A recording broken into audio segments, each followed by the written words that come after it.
Andrew. Hey, Andrew. This is for you. The Mitten by Jan Brett. So join us along the storybook trail. The Mitten by Jan Brett. Okay. Once there was a boy named Nicky who wanted his new mittens made from wool as white as snow.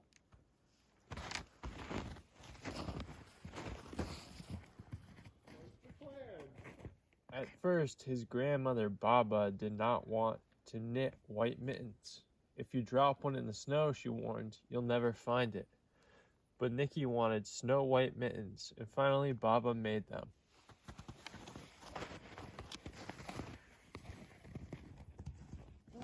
Go.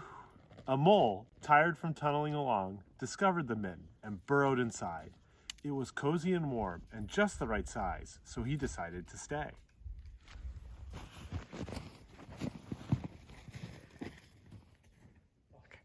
A snowshoe rabbit came hopping by. He stopped for a moment to admire his winter coat. It was then that he saw the mitten, and he wiggled in, feet first. The mole didn't think there was enough room for both of them, but when he saw the rabbit's big kickers, he moved over. The hedgehog came sniffing along. Having spent the day looking under wet leaves for things to eat, he decided to move into the mitten and warm himself.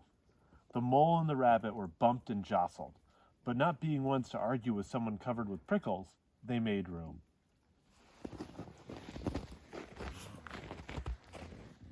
Anna, want to go next? Go. As soon as the hedgehog disappeared into the mitten, a big owl, attracted by the commotion, swooped down. When he decided to move in also, the mole, the rabbit, and the hedgehog grumbled, but when they saw the owl's glinty talons, they quickly let him in.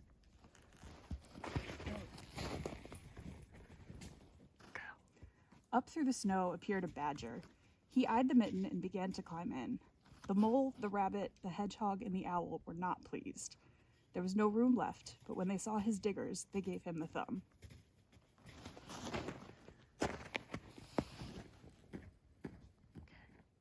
It started snowing, but the animals were snug in the mitten.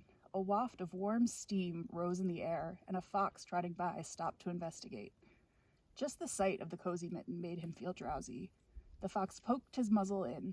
When the mole, the rabbit, the hedgehog, the owl, and the badger saw his shiny teeth, they gave the fox lots of room.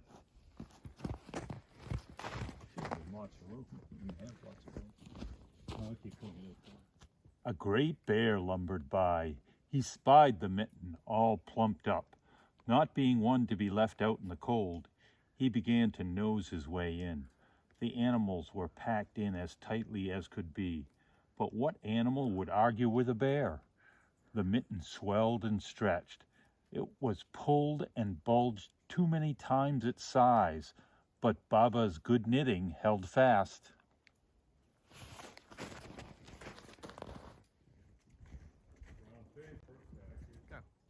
Along came a meadow mouse, no bigger than an acorn. She wriggled into the one space left and made herself comfortable on top of the great bear's nose.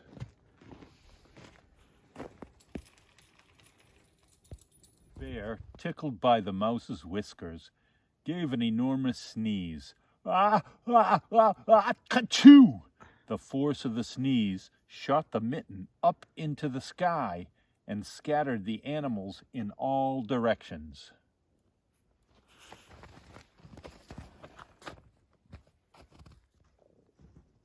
Way home, Nicky saw a white shape in the distance. It was the lost mitten silhouetted against the blue sky.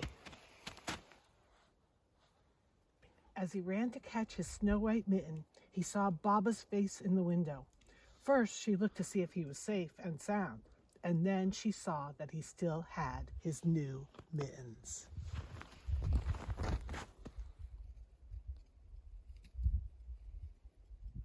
Happy birthday, Andrew.